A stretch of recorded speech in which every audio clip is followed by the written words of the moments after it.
बिस्मिल्लाहिर्रहमानिर्रहीम। नाज़रीन अस्सलाम वालेकुम। प्रोग्राम है बाखबर, मैं हूँ यासिर रहमान। आज के पहले मौजू में हम बात करेंगे आज निगरान वफाकी काबीना का निगरान वज़ीर आज़म की सदारत में पहला इजलास हुआ।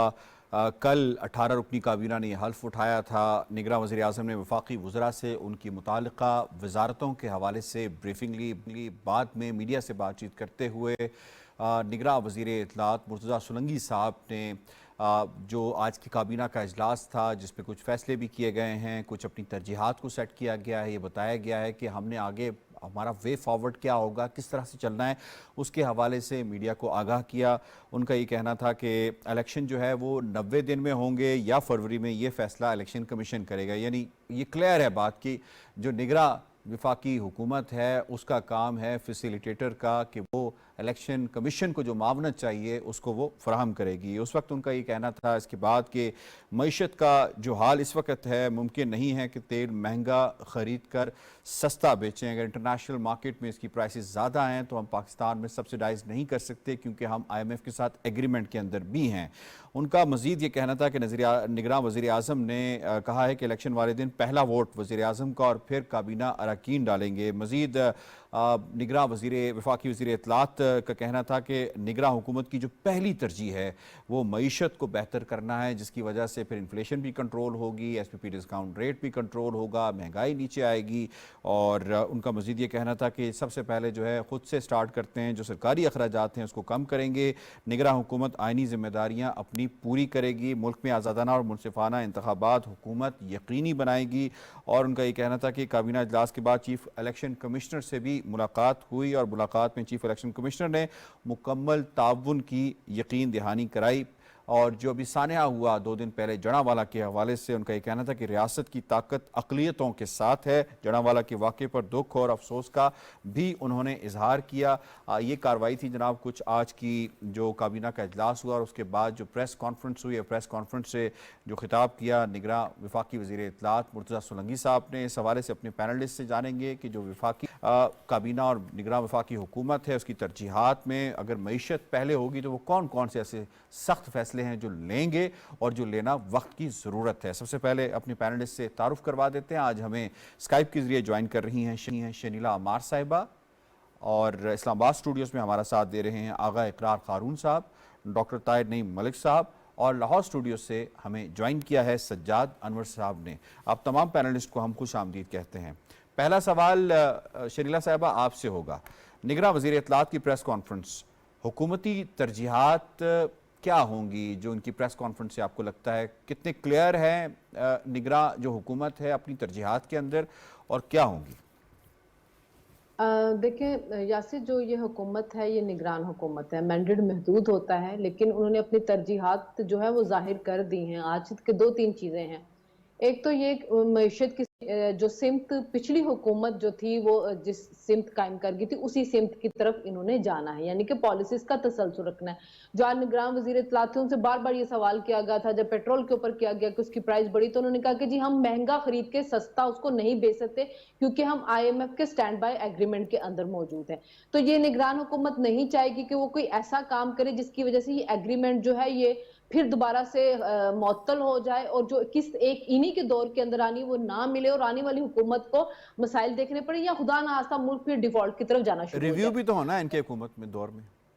इसीलिए ना कि इनके एक किस इनकी हुकूमत के अंदर भी मिलने तो उनको उन पॉलिसीज का जो है वो तसलसल रखना पड़ेगा। फिर ये भी एक बात थी कि जब निगरान वजीर आजम आए थे बलूचिस्तान की तरफ से तो कहा यही गया था कि जी जो हमारी इन्वेस्टमेंट आ रही है ज्यादा रिकोडेक के अंदर आएगी, जो सऊदी अरब चाह रहा है कि ग्वादर के अंदर ऑयल रिफाइनरी काम करे, तो उसके लिए जरूरी है कि हम बलूचिस्तान से एक वजीर आजम लेके आ रहे हैं ताकि जो सरमायाकारी है उसका तसलसल भी कायम रहे और उसको फैसिलिटेट किया जाए।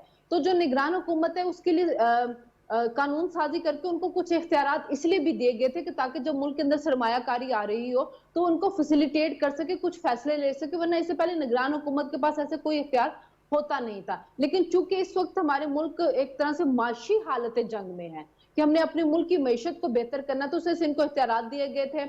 और जो इनको करना चाहिए ये कि देखें अब PIA की जो है वो निजकारी होनी है या डिस्कोस की निजकारी होगी या जो जो निजकारी काउंसिल के तहत जो उनके के पेश नजर चीजें हैं जिसकी करनी है निजकारी, तो इनको चाहिए कि उसको फैसिलिटेट जरूर करते रहें, कहीं पे रखने ना डाले जाएं, ताकि जो एक मुल्क थोड़ी सी बेहतरी की तरफ जा रहा है वो काम जो है वो जारी रहे।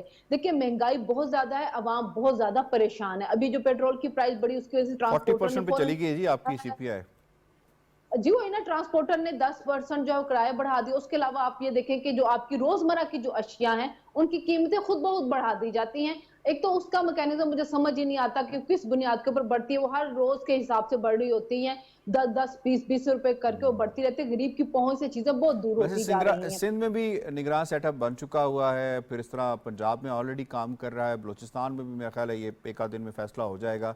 तो ये जो नीचे ज़िले की सतह के ऊपर है, इस पे बड़ा ज़रूरी है कि जिस तरफ आपने इशारा किया, जो मिसमैनेजमेंट है उसे कंट्रोल किया जाए। कंट्रोल का दूसरी बात यह है कि लॉ एंड ऑर्डर की सिचुएशन देखिए, आपने इलेक्शन करवाने हैं, उस इलेक्शन को आपने फ्री एंड फेयर करवाना है। तमाम सियासी जमातों को उसके अंदर ऐसे मौके मिलने चाहिए कि वो आजादाना तौर पर अपनी कैंपेन चला सकें। इस वक्त हम दहशतगर्दी का सामना करें, खासतौर पर बलूचिस्तान के अंदर, केपीके के अंदर, तो ऐसा नहीं होना चाहिए कि इन इलाकों के अंदर कुछ मखसूस जमातों जो हैं उनको इलेक्शन कैंपेन ना करनी दी जाए और एक दो मखसूस जमातें जिनको है उनको मौके मिल जाए करने के, तो ये भी ज्यादती होगी। तो इनके सामने लॉ एंड ऑर्डर की जो सिचुएशन है वो भी बहुत क्रिटिकल है, जिसको कंट्रोल इनको करना है। ठीक हो गया जी। आगा साहब, इसमें आपको इन्वॉल्व करूंगा। कल हमारे ही प्रोग्राम में, या रेदर आप कह सकते हैं कि जो वफाकी वज़ीर इत्तलात हैं उनके प्रोग्राम में उन्होंने जब इज़हार ख़याल किया तो उन्होंने बात की थी हमारे पास कम वक्त है और कम वक्त के अंदर हम बहुत बड़े बड़े फ़ैसले नहीं कर सकते। ये बड़े फ़ैसले करने का जो इख्तियार है मईशत के हवाले से वो मुंतखब हुकूमत के पास होगा, हमारे पास जो मैंडेट है हम उसी को एग्जीक्यूट करेंगे। तो इस वक्त के अंदर मईशत को वो किस तरह से, कितना वो बेहतर कर सकते हैं? क्या कोई स्ट्रक्चरल चेंजेस ये निगरान सेटअप कर सकता है? नहीं, स्ट्रक्चरल चेंजेस तो करनी पड़ेंगे इनको। जो CIFC बनाया गया है वो बनाया इसलिए गया है, SIFC, कि उसके स्ट्रक्चरल चेंजेस वो उसके थ्रू करेंगे, क्योंकि उसको अपना एक कॉन्स्टिट्यूशनल आप यानी कि कवर दे दिया गया था स्ट्रक्चरल चेंजेस के लिए ही, वरना कुछ जरूरत नहीं थी। में क्या कुछ होगा? आपने निजकारी के लिए फौरी तौर पे जाना है, आप मजीद लेट नहीं हो सकते हैं। उसके बाद आपने और अवाम को भी बता देंगे निजकारी अगर नहीं होती तो 1400 अरब रुपया हर साल हमें जो है वो भरना पड़ता है। बिल्कुल भरना। देखिए उसमें फिर एक सिर्फ निजकारी में जो मेरी अंडरस्टैंडिंग है सिर्फ एक यूनिट है जिस पे अभी कोई फैसला नहीं हो पाया और वो है पाकिस्तान स्टील्स। जहां तक बात है PIA की 100% फैसला हो गया हुआ है। रेलवे पे भी आप समझेंगे 70% फैसला हो गया हुआ है। अब डिस्को की बात, बगैर डिस्को को निजकारी किए हुए आप लाइन लॉसेस जो कि तकरीबन 17% ट्रांसफर हो रहे हैं मुझे और आपको, वो आप रोक नहीं सकते हैं। यानी कि बिजली चोरी हो रही है और उसके 17% आप और मैं हर बिल में दे रहे हैं। 54 रुपया यूनिट पहुंच चुका हुआ है। 54 रुपया मुझे बताया दुनिया का कोई मुल्क नहीं है जिसमें इतना महंगा यूनिट हो हमारा, और ये 54 से ऊपर जाएगा, ये जाएगा 70 तक जाएगा, क्योंकि जो प्रेशर आना है ऑयल के ऊपर वो सारा का सारा इन्होंने ट्रांसफर कर देना है अवाम पे। इनडायरेक्ट टैक्स इनके पास आखिरी बात है जो आप करते हैं। आज मैं आपको छोटी सी इंफॉर्मेशन दे दूं। जी जी। जो वासा के बिल थे यानी कि रावलपिंडी वगैरह के, उसमें 400% इजाफा कर दिया गया है। 400 रुपए जो बिल आता था आपका वाटर एंड पावर और उसका वासा का और पानी का, वो अब 4200 रुपए आज लोगों को मिला है। 460 रुपए वाला जो रेगुलर बिल था महाना, और ये अब हर महीने उनको 4000 रुपए ही देने पड़ेंगे। हर महीने? जी जनाब। यानी कि पहले जो 400 रुपए था ना हर महीने, उसको उन्होंने कर दिया। कहां तक इंसान बर्दाश्त करेगा यार? किस हद तक आप लोगों को आप ग्राइंड करेंगे? आप टैक्सेस की तरफ जाना ही नहीं चाह रहे हैं। उसके बाद आप खर्चा कंट्रोल करना ही नहीं चाह रहे हैं। डिस्को चले कम से कम कर देना। अब मैं कुछ पॉइंट पे आ रहा हूं, डिस्को कर दे कम से कम, वो उसमें तो कोई 54 रुपए से यूनिट। 1 2 3 क्या देखते हैं आप, आपके ओपिनियन में क्या होना चाहिए? क्या होना चाहिए? होना तो ये चाहिए कि इस मुल्क में 2 रिपोर्टें आ चुकी है कि अशराफिया जो है वो टैक्सों से बचाया जाता है। टैक्सों से, बड़ी इंपॉर्टेंट बात। टैक्सों से अशराफिया को बचाया जाता है। लास्ट सेशन में ये बात की थी कि टैक्स हम देते ही नहीं है। जी जनाब, अशराफिया को टैक्सों से बचाया जाता है, ये बात खत्म होनी चाहिए। सेकेंडली, रियासत फैसला कर ले कि क्या रियासत के बच्चे सिर्फ रियासती इंप्लॉइज हैं क्या मैं और एक आम आदमी उसका बच्चा नहीं है? रियासत ने अभी 30% इनहांस किया ग्रेड्स अपना 17 से लेकर 22 तक उनकी तनख्वाह है। एक गरीब आदमी उसका बच्चा नहीं है रियासत का। रियासत ने सिर्फ वही बच्चे पाले में जो रियासती अदारों में काम करते हैं, ठेले वाला, रिक्शे वाला। ये और तीसरा मैं ये कहूंगा कि फिर हमें पाकिस्तानियों को एज ए पाकिस्तानी भी सोचना चाहिए, जैसे कि शरीला साहिबा ने बात की है, सर 450 रुपए पाव हो गया है अदरक, जबकि वही अदरक अगर आप जाएं तो 250 रुपए नहीं तो आपको 200 रुपए में मिल जाता है मार्केट से, लेकिन दुकानदार मुझे 450 रुपए पाव दे रहे हैं। यार क्या करना चाह रहे हैं हम? लोग जिंदा नहीं रह सकेंगे इस तरह। मेरा नहीं, निगरान हुकूमत क्या करे ये बताएं ना। ये तो निगरान हुकूमत ये करे कि जिस तरह ये अपना आई है प्रोविंशियल निगरान हुकूमतें आई है, सारी की सारी जिम्मेदारी प्रोविंसेस की बनती है। और डिप्टी कमिश्नर को जिसको आपने गाड़ी दी है ना 2 करोड़ 60 लाख रुपए की, असिस्टेंट कमिश्नर को जिसको आपने गाड़ी दी है ना 1 करोड़ 90 लाख रुपए की, ये उनका काम है जाके देखे कि मुझे क्या चीज पे रेट मिल रही है।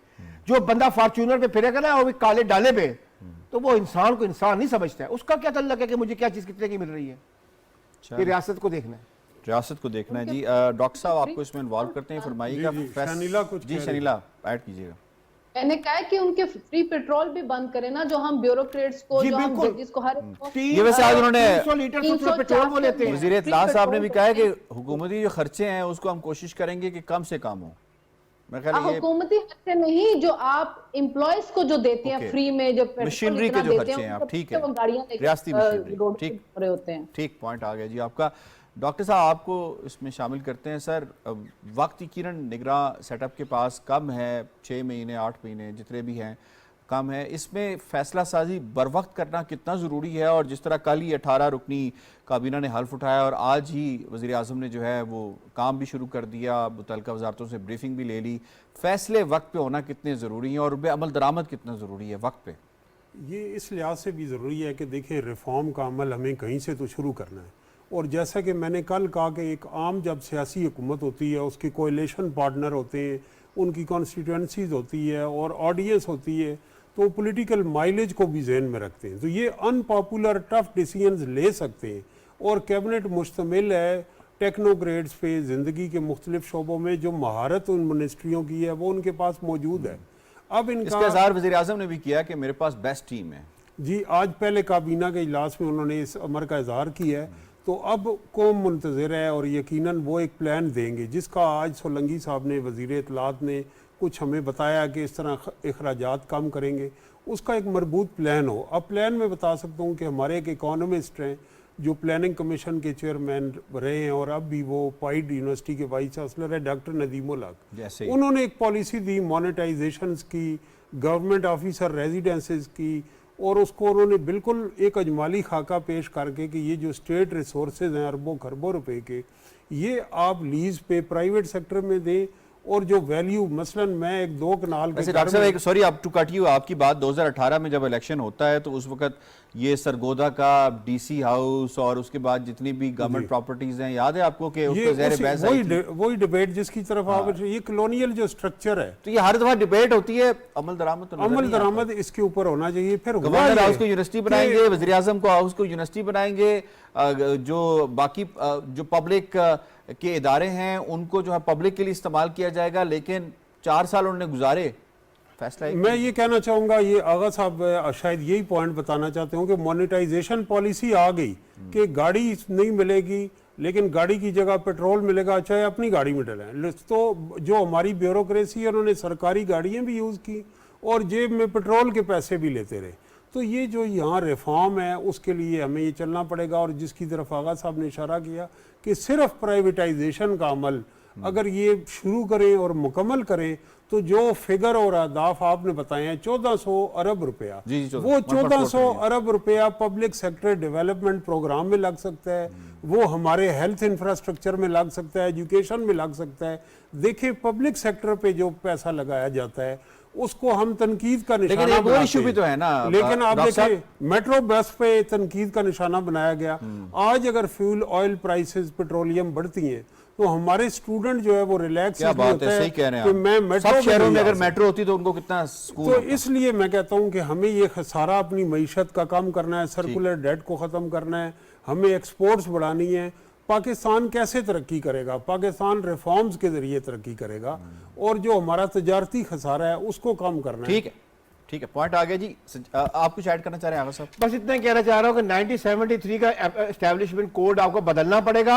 ये आपने फैसला करना है कि आपने सिर्फ अपनी जो ब्यूरोक्रेसी बचानी है, ये मुल्क बचाना है। दोनों अब अपनी उस आदत के साथ जो कि आप नहीं साथ नहीं चल सकते हैं। मैं इस मामले में बड़ा क्लियर हूं। ठीक है जी, सजाद साहब आपको इन्वॉल्व करते हैं। सर ये फरमाइएगा, हमने देखा माजी के अंदर प्राइवेटाइजेशन का अमल जब शुरू हुआ, किसी पाकिस्तान स्टील मिल का नाम आया तो फिर वो एक बहुत बड़ा मामला बन गया, बहुत बड़ा मसला बन गया। वो फिर हमने देखा कि मामला अदालतों में चला गया। रेकोडेक का मामला आया तो वो अदालतों में चला गया। तुर्क पावर से हमने अगर कोई चीज़ वहाँ से मंगाई वो भी अदालतों में चला गया।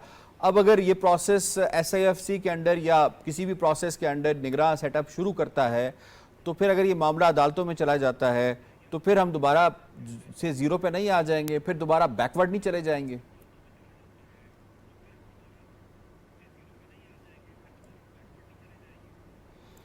आप ठीक कह रहे हैं यासिर भाई। मसला ये है कि आप सिर्फ ये देखें कि सिर्फ अदालतों में जो टैक्स मैटर पेंडिंग पड़े हुए हैं, अरबों रुपए के टैक्सेस के नादहिंदगान जो हैं 3 to 4 ट्रिलियन सर, वो अपना 10-10 साल से 15-15 साल से वो 3 to 4 ट्रिलियन।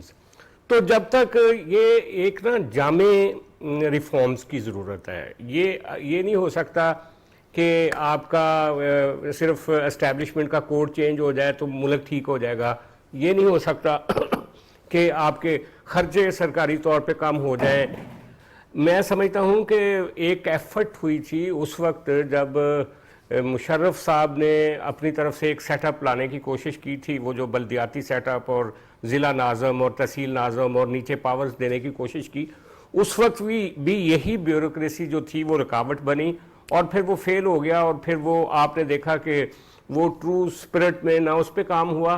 और अब तो सारे सूबों ने अलग अलग से अपनी अपनी बल्दियाती वो जो तब्दीलियां करके तरामीम करके अपने अपने सेटअप बना लिए हैं। सही। जब तक हम दुनिया के तरीक़ाकार के मुताबिक यूनियन काउंसिल से लेकर आपके डिस्ट्रिक्ट तक लोकल मैनेजमेंट जो है, इलेक्टेड लोकल मैनेजमेंट, उसको इख्तियारात नहीं देंगे तो ये ब्यूरोक्रेसी जो है ये अपना होल्ड उसी तरह कायम व दायम रखेगी, पहली बात। दूसरी बात यह है कि एक नेशनल डायलॉग की ज़रूरत है, उसमें जुडिशरी भी, उसमें पार्लियामेंट भी, उसमें आपका। लेकिन सर मसला ये है कि अब हमारे पास इतना वक्त है कि हम नेशनल डायलॉग करें, प्राइवेट सेक्टर अब तो फैसलों का वक्त नहीं है क्या? को सर जोड़ के बैठना पड़ेगा कि यार देखें, अगर आप फैसले कर लेंगे, जैसा कि आपने खुद कहा कि आपको अदालतें ही रोक देंगी फॉर दैट मैटर, अगर आप फैसला कर देंगे तो आपको जो एक प्राइवेट सेक्टर है उसकी तरफ से मज़ामत, अगर मजदूरों की तरफ से मज़ामत होगी तो वो फैसले माजी में भी हुए हैं, वो उन पे अमल दरामद नहीं हो सका अनफॉर्चुनेटली। तो काम ऐसा करना चाहिए ना जो सस्टेन्ड हो, ड्यूरेबल हो और जिसके नतीजे में पाकिस्तान एक टर्न अराउंड कर सके, पाकिस्तान इस बुहरान से बाहर निकल सके। हाँ, नुमाइश के तौर पे कुछ लोग आते हैं, वो नुमाइशी कुछ फैसले करते हैं जो कि सिर्फ खबरों की जीनत बनते हैं, टेलीविजन की सुर्खियों की जीनत बनते हैं। आप देखें उस रिफॉर्म कमेटी का क्या हुआ जो इमरान खान साहब ने सिविल ब्यूरोक्रेसी में रिफॉर्म्स के लिए एक कमेटी बनाई थी, और वो क्या हुआ, वो जो एक एजुकेशनिस्ट थे उसके हेड बने थे, बाद में वो रिजाइन करके चले गए, जीरो रिजल्ट रहा उसका। इसी तरह देखें, कोई भी हाफ हार्टेड एफर्ट से आप इस मुल्क को टर्न अराउंड नहीं कर सकते। जब तक आप पावर, जिन जिन जिन क्वार्टर्स में पावर है, जैसे जुडिशरी के पास एक पावर है, खास पावर है, एस्टैब्लिशमेंट के पास है, पार्लियामेंट के पास है, ब्यूरोक्रेसी के पास है, प्राइवेट सेक्टर के पास है, जब सारे एक्टर्स मुतहद नहीं होंगे कि पाकिस्तान को हमने आगे लेकर चलना है, वरना ये लेग पुलिंग जारी रहेगी, मफादात का खेल जारी रहेगा। एक बंदा जो है वो आगे बढ़ने की कोशिश करेगा, 1 स्टेप अहेड 2 स्टेप बैक वाली जो कंडीशन हमने देखी है पिछले 30 सालों में, ये चलता रहेगा। और रास्ता वही है जो मिल के, बैठ के, तय करके और फिर उसकी डेविएशन करने वाले बंदे को पनिश करने की, उसमें एक उस चार्टर में एक आउटलाइन की बनाई जाएगी, तभी आप आगे बढ़ सकते हैं। अदरवाइज आप इसी भंवर में फंसे रहेंगे। सही हो गया जी। शनिला साहब, इससे पहले हम दूसरे मौजू में जाएंगे, फरमाइएगा कि अगर ये निगरां हुकूमत, मैं क्योंकि इकॉनमी का भी स्टूडेंट हूँ, तो ये फरमाइएगा कि निगरां हुकूमत जो है अगर अपने अहदाफ इस तरह से क्वान्टिफाई करके सेट कर देती है कि हमने एक्सपोर्ट्स इंक्रीज़ करनी है, जैसे कि पैनलिस्ट ने बताया, रेवेन्यू इंक्रीज़ करना है, करंट अकाउंट डेफिसिट जो है उसे कम करना है, प्राइवेटाइजेशन जो है उस अमल को हमने जारी रखना है, इन्फ्लेशन को कम करना है, अगर ये क्वान्टिफाई करके ये टारगेट्स ये सेट करते हैं और जब तक इनका टाइम पूरा हो जाता है और मुंतखब हुकूमत आती है और ये अचीव कर जाते हैं, तो कितना बड़ा एक गिफ्ट होगा नई हुकूमत के लिए भी और अवाम के लिए भी, कितना बड़ा बर्डन के अंदर ही कमी वाक़ होगी। देखिए, अवाम को तो इस वक्त सबसे बड़ा रिलीफ ही यही चाहिए कि अगर महंगाई के अंदर कमी हो जाती है, अगर महंगाई उसी तरह से बढ़ती रहिएगी, जैसे हर रोज हम एक रूमर सुन रहे होते हैं कि जी आपका डॉलर ने अब 295 पे चला गया, वो 350 पे जाना है, 350 पे डॉलर जाएगा, क्रॉस कर गया ना अब तो।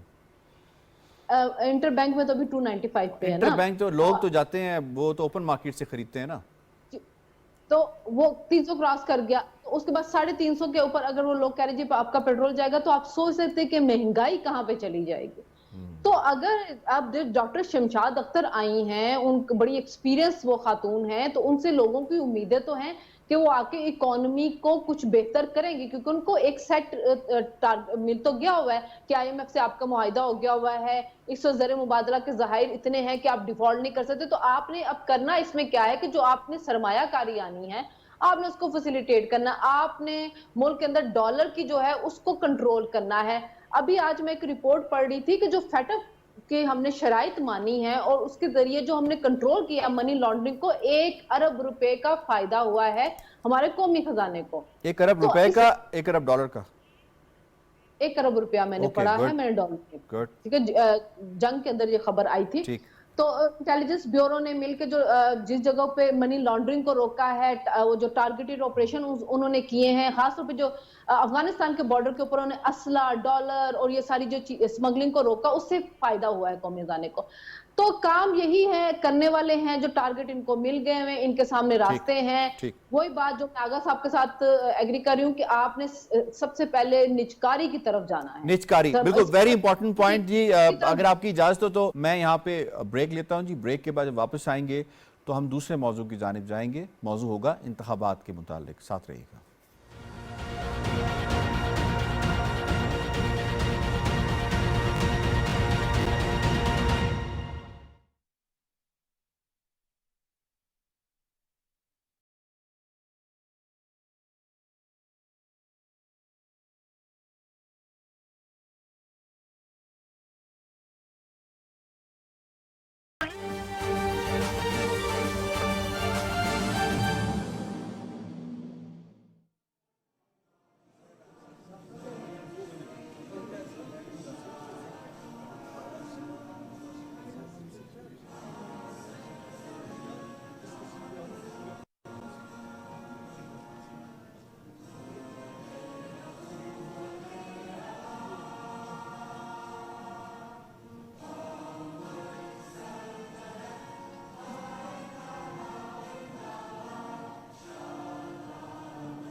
इज्जत मुआव गवर्नर बलोचिस्तान, इजाजत हो तो आज की तकरीब हल्फ बर्दारी की कार्रवाई का आगाज करें।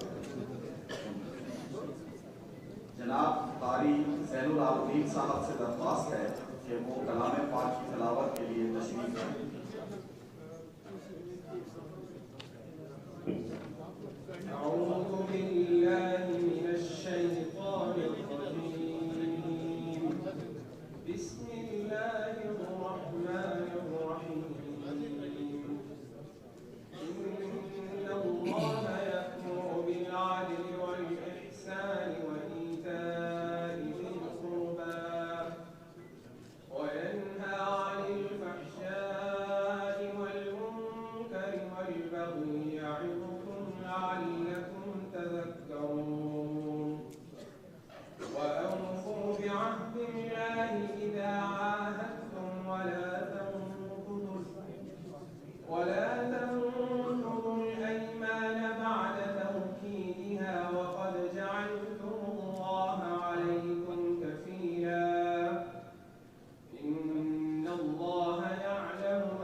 से और सरकशी से। अल्लाह ताला नसीहत करता है तुम्हें ताकि तुम नसीहत हासिल करो और पूरा करो। अल्लाह क्या हद को जब तुमने उससे हद कर लिया और न तुम दो कस्मों को उन्हें पुख्ता करने के बाद हालांकि तुमने बना दिया है अल्लाह ताला को अपने ऊपर गवाह। बेशक अल्लाह ताला जानता है जो तुम करते हो। अल्लाह ताला हम सबको हिदायत मुबारक पर अमल करने की तौफीक अता फरमाए।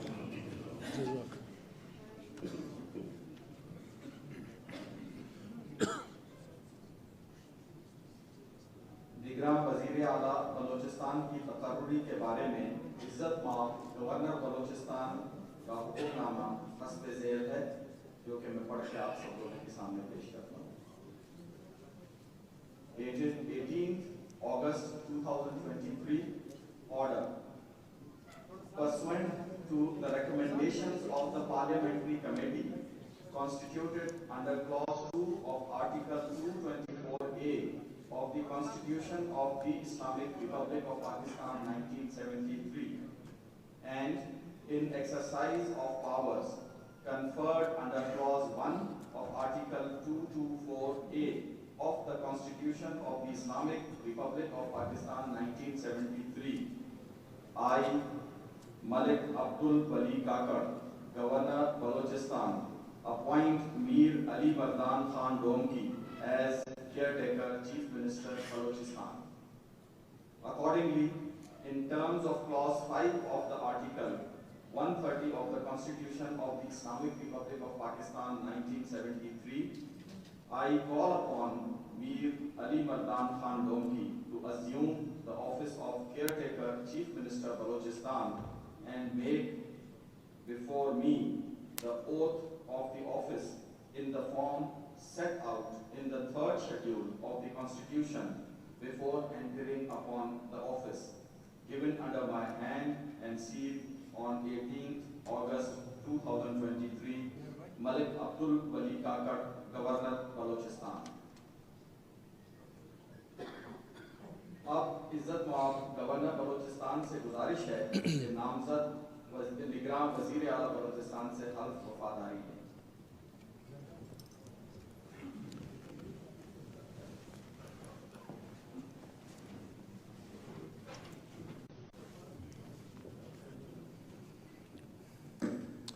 बिस्मिल्लाहिर्रहमानिर्रहीम। बिस्मिल्लाहिर्रहमानिर्रहीम। मैं अमीर अली मर्दान खान डोंकी सदके दिल से हलफ उठाता हूँ कि मैं खलूस दिल से पाकिस्तान का हामी और वफादार रहूँगा। ये के बहैसियत निगरान वज़ीर आला बलूचिस्तान अपने फ़राइज़ और कारहाय मनसबी ईमानदारी अपनी इंतहाई सलाहियत और वफादारी के साथ इस्लामी जमहूरिया पाकिस्तान के आइन और कानून के मुताबिक और हमेशा पाकिस्तान की खुद मुख्तियारी सालमियत इस्तेकाम बहबूद और खुशहाली की खातिर अंजाम दूंगा। ये कि मैं तख्लीक पाकिस्तान की बुनियाद इस्लामी नज़रिए के तहफ़्फ़ुज़ के लिए कोशां रहूँगा। ये कि मैं ज़ाती मफाद को अपने सरकारी किरदार या फैसलों पर असरअंदाज नहीं होने दूंगा। ये कि मैं इस्लामी जमहूरिया पाकिस्तान के आइन को बरकरार रखूंगा और इसका तहफ़्फ़ुज़ दिफा करूंगा। ये कि मैं हर हालत में तमाम लोगों के साथ बिला खौफ व रियायत और बिला रग़बत व इनाद कानून के मुताबिक इंसाफ करूंगा। और ये कि मैं किसी किसी शख्स को बिलावास्ता बिला वास्ता या बिलवास्ता या बिलवास्ता किसी ऐसे मामले की किसी ऐसे मामले की इतला नहीं दूंगा, इतला नहीं दूंगा, न किसी पे न किसी पर न किसी पर जाहिर करूंगा, जाहिर करूंगा, जो बेइज्जत जो बहैसियत निगरान वज़ीर आला निगरान वज़ीर आला सूबा बलूचिस्तान के मेरे सामने सूबा बलूचिस्तान सूबा बलूचिस्तान मेरे सामने गौर के लिए पेश किया जाएगा। ये मेरे मेरे इल्म में आएगा बवजह जबकि बेइज्जत बहैसियत निगरान वज़ीर आला बलूचिस्तान अपने फ़राइज़ की कमा हक़हू अंजाम दही के लिए ऐसा करना ज़रूरी हो। अल्लाह ताला मेरी मदद और रहनुमाई फरमाए। आमीन आमीन।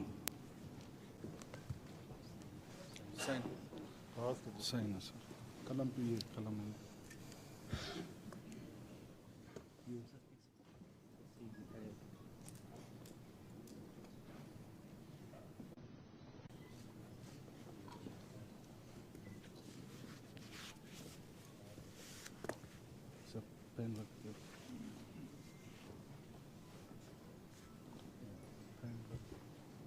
सीएम साहब पेन दे।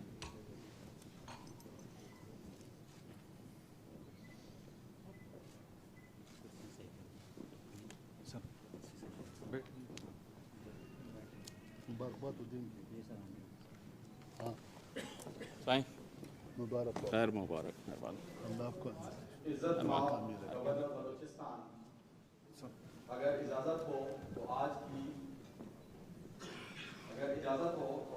की तकरीब में हल्फ-बर्दारी की कार्रवाई के इख्तिताम का ऐलान किया गया। नाज़रीन, निगरान वज़ीर आला मीर मर्दान अली ढुमकी की तकरीब हलफ बर्दारी। गवर्नर बलूचिस्तान मलिक अब्दुल अली काकड़ ने निगरान वज़ीर आला बलूचिस्तान का हलफ लिया है। मीर मर्दान अली ने बतौर निगरान वज़ीर आला बलूचिस्तान अपने ओहदे का हलफ उठा लिया है। और नाज़रीन, ये थी PTV ताज़ा तरीन।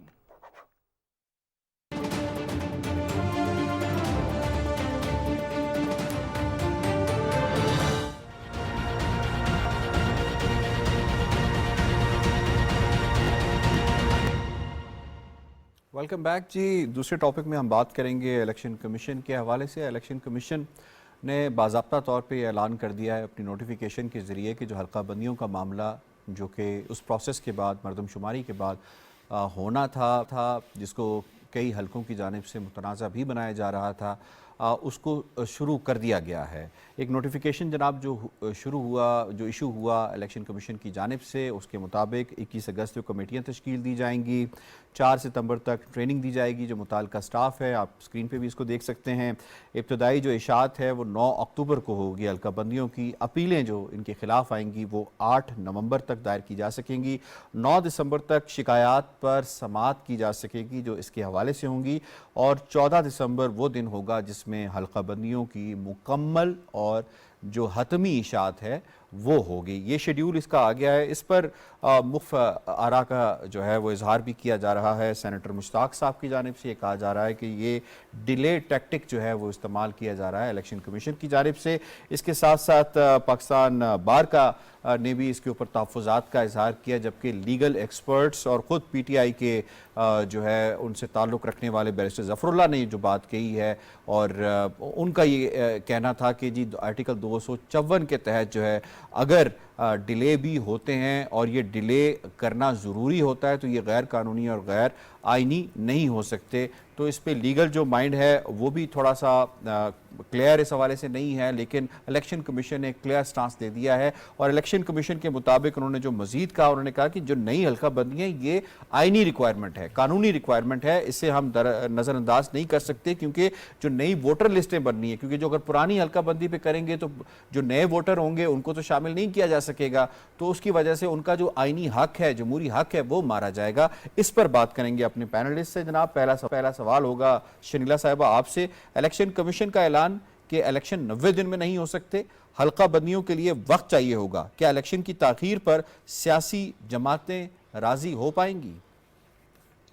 यासिर, कुछ दिन पहले सेनेट में एक करारदाद पास की गई थी जिसमें अपोजिशन और हुकूमती तमाम नुमाइंदों ने कहा था कि इलेक्शन जो अपने वक्त पे होने चाहिए।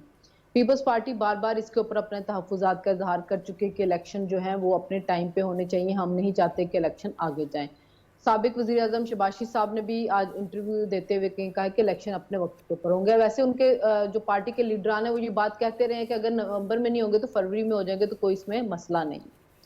और जब पंजाब के इलेक्शन और खैबर पख्तूनख्वा के इलेक्शन नहीं हो रहे थे, उस वक्त मेरा ये आर्गुमेंट ये था कि जी अगर आप जनरल इलेक्शन जो है वो नई मर्दमशुमारी पे करवाएंगे, ये पुरानी मर्दमशुमारी पे, पुराने हल्का बंदियों पे करवाएंगे तो बड़े मसले खड़े होंगे जनरल इलेक्शन के अंदर। सबसे बड़ा पहले मसला तो क्या है ये भी हमारे नाज़रीन को बता दीजिएगा कि एक शख्स जो है इसकी उम्र 18 साल हो चुकी हुई है, सेंसस में उसका यकीनी इंदराज भी हो चुका हुआ है, अब उसे आप पुरानी हल्का बंदियों पे करेंगे तो क्या, और वोटर लिस्टें जो बनेंगी तो उसके मुताबिक फिर ये कानूनी होगा?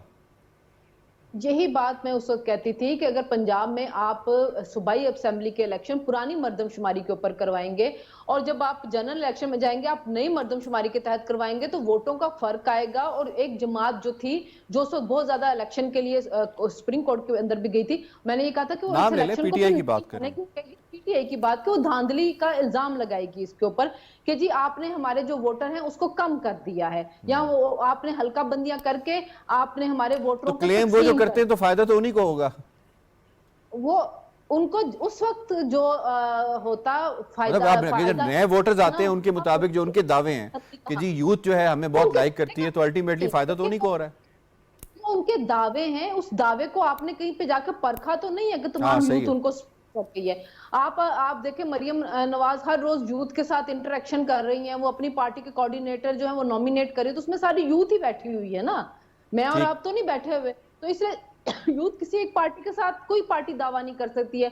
हमें बिलावल भुट्टो की पार्टी के अंदर भी बहुत से यूथ के जो है वो नुमाइंदे नजर आ रहे होते हैं। लेकिन ये इलेक्शन कमीशन की कोताही को मानना तो चाहिए कि उनको ये काम वक्त के ऊपर कर लेना चाहिए था। जब लास्ट टाइम सुप्रीम कोर्ट के अंदर ये इशू बना था तो उन्होंने कहा था कि अक्टूबर 2022। अच्छा, आपने कोताही के हवाले से बात की, जरा ये भी तो बता देना कि ये जो मर्दमशुमारी का अमल डिले हुआ ये इलेक्शन कमीशन की वजह से हुआ? वो खत आपको याद नहीं है जो चीफ इलेक्शन कमिश्नर बार बार उस वक्त की वफाकी हुकूमत को लिख रहे थे, भाई हमें फंड्स दो ताकि हम ये जो मर्दमशुमारी वाला प्रोसेस है इसको शुरू कर सकें। जो अदारा शुमारियात थे जो कर रहे थे उनकी तरफ से ये बहुत लेट हुआ है, लेकिन इलेक्शन कमीशन को चाहिए था कि इसको टाइम के ऊपर करवा लिया जाता। टाइम के ऊपर, ठीक, पॉइंट आ गया। या तो आप इसी पुरानी मर्दमशुमारी के ऊपर चले जाते तो बेहतर था, क्योंकि अभी जो ये लेट हो रहा है इसके ऊपर पुरानी मर्दमशुमारी का आपने किया। मैं जरा आगा साहब को इसमें इन्वॉल्व करूंगा। आगा साहब ये फरमाइएगा, सीसीआई का फैसला है जी, वो ये फैसला है कि पुरानी मर्दमशुमारी के ऊपर नए इंतखाबात नहीं हो सकते, यानी 2017 की जो मर्दमशुमारी हुई 2018 के इंतखाबात हुए, मामला खत्म। अब नई मर्दमशुमारी होगी, उसके मुताबिक नए इंतखाबात होंगे, तो ये कानूनी तकाजा नहीं है क्या? मुझे आप बिल्कुल बेस की तरफ आऊंगा, लेकिन कुछ बातें मेरे ख्याल में हम शायद नहीं उस तरह कर रहे हैं जिस तरह वो हैं। कर लें आप कर लें। देखिए 18 साल का बच्चे का वोट बनने का मर्दमशुमारी से कोई तल्लुक नहीं है। आप जैसे 18 साल के वोटर फहरिस्तों से ताल्लुक नहीं है। एग्जैक्टली वही मैं कह रहा हूं। जैसे आपने मेरी बात को, तो वो तो आपने अपना वोट रजिस्ट्रेशन करवानी है, वो तो ऑनलाइन जाके आपने कहना जी मैं 18 साल का हो गया हूं, ये मेरा आईडी कार्ड नंबर है, इस तरीके में पैदा हुआ था, मैं 18 साल का मैं वोट डाल सकता हूं, तो वो आपको वोटिंग लिस्ट के ऊपर आप चले जाते हैं। इसका कोई तल्लुक नहीं है मर्दमशुमारी के साथ। पहली तो बात ये बड़ा क्लियरली आप कर लें। मर्दमशुमारी का तल्लुक था डिलिमिटेशन के साथ, जबकि आपकी आबादी बढ़ी कुछ सूबों की, उसके साथ डिलिमिटेशन और फिर उस हिसाब से सूबों की सीटें भरनी थी। अब वो मुमकिन नहीं है क्योंकि कॉन्स्टिट्यूशन में अब वो जो नंबर है वो आप चेंज नहीं कर सकते। अब आप वेरिएशन करेंगे, कुछ सीटों सूबों की सीटें अपनी पॉपुलेशन के मुताबिक कम हो जाएंगी क्योंकि किसी और की बढ़ जाएंगी। 2085 नए सेंस ब्लॉक्स बढ़े हैं जी, वही मैं कह रहा हूं। लेकिन ये मैं आपको यानी कि यहाँ पे अपना शीला साहबा को याद होगा कि हम इस प्रोग्राम में 1 साल से ये कहते रहे, मैं कम अज कम कहता रहा हूं कि मैं हक में हूं कि नए इलेक्शन से पहले मर्दमशुमारी होनी चाहिए ताकि सूबों को उनके अपनी पॉपुलेशन के मुताबिक उनको शेयर ऑफ पार्लियामेंट मिले। तो कानूनी तकाजा है, ये तो कानूनी तकाजा चॉइस तो नहीं है। अब मुमकिन नहीं है। ठीक है ना, क्योंकि उससे नहीं मिलेगा। अब तो सिर्फ कुछ सूबों की सीटें कम होंगी, कुछ की अपना पंजाब की कम होंगी, में सिंध की बढ़ेंगी। ठीक है। लेकिन जैसे अब आवाज सीसीआई पे आ गए, जी, जल्दी उन्होंने आ एक मैं तो मान कहता हूं कि ठीक है, इलेक्शन अब दिसंबर में हो, इलेक्शन नवंबर में हो या फरवरी में हो, जो एक रिक्वायरमेंट है सूबों की, पहले ही सिंध को हमेशा से प्रॉब्लम रही है कि आपने मर्दमशुमारी अपना उसके बाद चलो वो तो मसला हल हो गया ना, सीसीआई में हुआ, फैसला हो गया, नोटिफिकेशन हो गया, उसके बाद हल्का बंदियां अब रिक्वायरमेंट है, क्योंकि नोटिफिकेशन के बाद हल्का बंदियां रिक्वायरमेंट होगी ना, कोई तल्लक नहीं है वोट का बढ़ना। ठीक है सर, आपका पॉइंट आ गया। मैं डॉक्टर साहब इसमें आपको शामिल करूंगा। ये फरमाइएगा कि जब एक दफा नोटिफिकेशन हो जाता है तो क्या अब ये जिम्मेदारी नहीं है कि हल्का बंदियां जो हैं उन नई हल्का बंदियां होनी चाहिए? ये आईनी रिक्वायरमेंट नहीं है जिसके ऊपर एतराज़ आ रहा है, और दूसरा डिले के पॉइंट ऑफ व्यू से आ रहा है, जो डिलेड है, तो ये क्या टेक्निकली जस्टिफाइड नहीं हो रहा? देखिए जस्टिफाइड है, क्योंकि नई हल्का बंदियों के बगैर इलेक्शन डिलिमिटेशन और मरदमशुमारी का जो प्रोसेस है सेंसस का, वो मुकम्मल किए बगैर इंतखाबात का इनेकाद नहीं हो सकता। लेकिन जो शनीला ने बड़ा अहम नुक्ता उठाया है कि देखिए इंतखाबात तो 5 साल बाद होते हैं, लेकिन 5 साल इलेक्शन कमीशन का काम है कि तैयारी करे, बलदियाती इंतखाबात की भी तैयारी करे, सेनेट के इंतखाबात की भी, और जो नेशनल इलेक्शन है उसकी तैयारी में जो प्रोसेस डिले हुआ है उसका भी। तो सर आप इलेक्शन कमीशन का अपना और इंडिया की तरह स्टाफ तो नहीं है ना, इलेक्शन कमीशन का तो सिलसिला ये है कि जब रिक्वायरमेंट होती है तो उसके बाद वो फिर सरकारी जो लोग हैं उनको लिया जाता है, उनको ट्रेनिंग दी जाती है, उसके अकॉर्डिंगली होता है। ये तो एक हमारा आईनी इदारा है और उसको जो फंड्स और इख्तियारात हैं गवर्नमेंट मिलती है। लेकिन अच्छी बात ये है कि जिस तरह हम पहले सेगमेंट में बात कर रहे थे कि रिफॉर्म का वक्त थोड़ा है, तो जिस तरह हल्का बंदियाँ ज़रूरी हैं, तो एक पता तो चल गया हमें कि 3-4 माह हमें इस काम में चाहिए, तो जो केयर टेकर सेटअप है 90 डेज से आगे जाएगा, तो रिफॉर्म का अमल भी इसी तरह साथ शुरू कर दिया जाए। और सबसे पहली बात यह है कि इनकी जो बेसिक फॉरमोस्ट ड्यूटी है वो साफ और शफाफ इंतखाबात का इनेकाद है, उसके लिए ये दोनों शराइत ज़रूरी है। अब जो बात आगा साहब ने की बड़ी अहम है कि उसका वोटर फहरिस्त से ताल्लुक नहीं। दूसरी बात यह कि जब किसी कॉन्स्टिट्यूंसी में आबादी के तनासब में इजाफा होता है तो फिर उसको डिस्ट्रिक्ट लेवल पे देखा जाता है कि इसकी एक सीट बढ़ रही है या कम हो रही है। और एनएफसी अवार्ड में भी सूबों को जो वसाइल शेयर में पड़ता है, वसाइल शेयर में, इसलिए बड़ा इंपॉर्टेंट है। ठीक, आपका पॉइंट है। सिजाद साहब इसमें आपको इन्वॉल्व करूंगा। ये फरमाइएगा कि गलतियों से पाक वोटर लिस्ट और ताज़ा हल्का बंदियां क्या ज़रूरी नहीं है? जो प्रोसेस है उसको एंड तक पहुंचाना ज़रूरी है। दूसरा ये बता दीजिएगा कि ये जो बात हो रही है फरवरी मार्च के इलेक्शंस के हवाले से, अगर इन हल्का बंदियों के ऊपर कोई इनको कोर्ट में ले जाता है तो फिर मामला कहीं आगे तो नहीं जा सकता?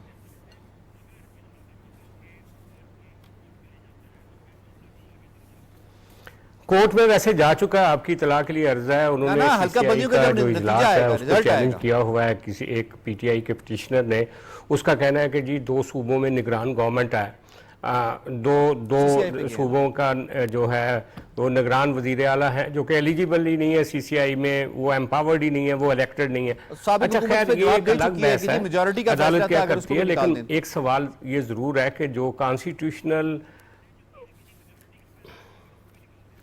नहीं, लेकिन अदालत में पेंडिंग है ये केस, अदालत ने कोई उसके ऊपर वर्डिक्ट नहीं दिया। मैं अर्ज कर रहा हूं कि जो कॉन्स्टिट्यूशनल टाइमलाइंस है ना, वो हम सब पे बाइंडिंग्स हैं, पूरे पाकिस्तान के तमाम अदारों पे बाइंडिंग्स होती हैं, और उन टाइमलाइंस का एहतराम करना चाहिए। जितने भी झैली अदारे हैं, कॉन्स्टिट्यूशनल अदारे हैं, इलेक्शन कमीशन है या शुमारियात का अदारा है, उनको ये पता था कि 5 साल की टर्म कब कंप्लीट हो रही है, उससे पहले मरदमशुमारी का मामला भी तय हो जाना चाहिए था। और उसके साथ ही साथ ये जो आपका है हल्का बंदियों का डिलिमिटेशंस का वो भी हो जाना चाहिए था।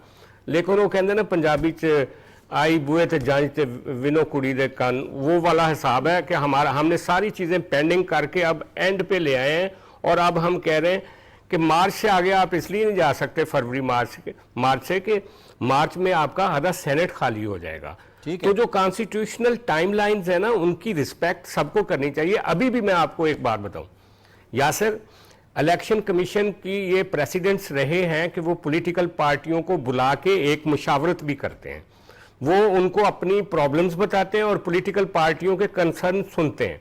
ये बड़ा वाइटल इशू है, इसके ऊपर मुस्लिम लीग नून भी डिवाइडेड है। कल खुर्रम दस्तगीर कह रहा था कि 90 डेज से आगे नहीं जाना चाहिए। पीपल्स पार्टी के तर्जमान कुंडी साहब कह चुके हैं कि हम अदालत में जाएंगे। तो उनको चाहिए कि इलेक्शन कमीशन को चाहिए कि ये डिस्प्यूट बनने से पहले वो सारी पॉलिटिकल पार्टियों को बुलाएं, उनको अपना इनपुट दें।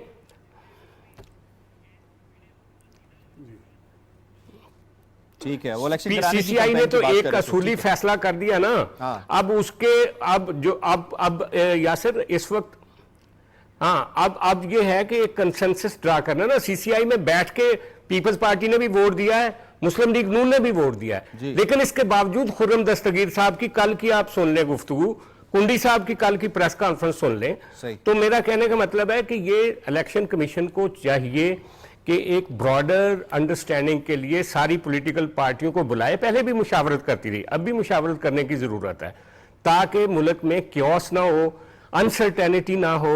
और ये अगर कोई तो कमर रहमान कारया साहब कह रहे हैं कि अगर एक डेढ़ महीना लेट हो जाए तो कौन सी क़यामत आ जाती है। तो अगर हम फर्दन लोगों पे जाएंगे तो किरण साहब की अपनी राय होगी, किरण पॉलिटिकल राय भी हो सकती है इस हवाले से। इस पे हम दोबारा भी बात करेंगे। सजाद साहब, I have to wind up जी, मुझे शुक्रिया अदा करना है तमाम पैनलिस्ट का, बड़े जबरदस्त तरीके से आज के दोनों मौज़ूआत को आपने जनाब समेटा है। बाखबर से इतना ही, यासिर रहमान को दीजिए इजाजत, अल्लाह ने के बाद।